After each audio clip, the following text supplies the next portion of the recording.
Peace. One thing's for sure, two things for certain that I've discovered in my linguistics journey. Often the most vocally dogmatic prescriptivists who bark their linguicism the loudest tend to be either woefully ignorant or willfully lying. Confidently incorrect either way, and betting on you not knowing better for their believability. And that's a pretty safe bet, because most people do not know about linguistics, and many of the language people who do know better don't want to challenge the conventions that give us status and prestige. Not on my watch! Exhibit A. The purpose of the International Phonetic Alphabet is not to delineate and dictate how words are supposed to sound, only what it does sound like. The IPA simply assigns symbols to sounds. And even though it's an international system, the assignment of sounds and symbols depends on how each society pronounces those words in their languages. And despite it being called alphabet, these are not letters, these are symbols, although letters are technically symbols too. And here's a perfect example of why the IPA assigns symbols to sounds, not letters. In English, these two words are spelled completely different, but they sound the same.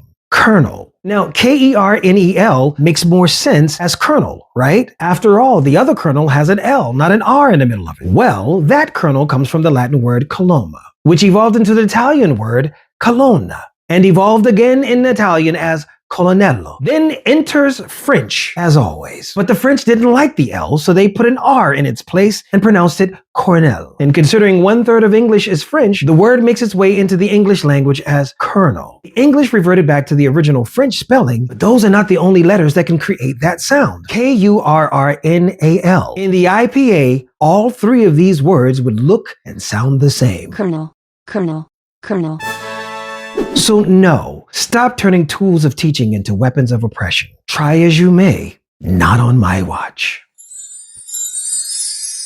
We out ya.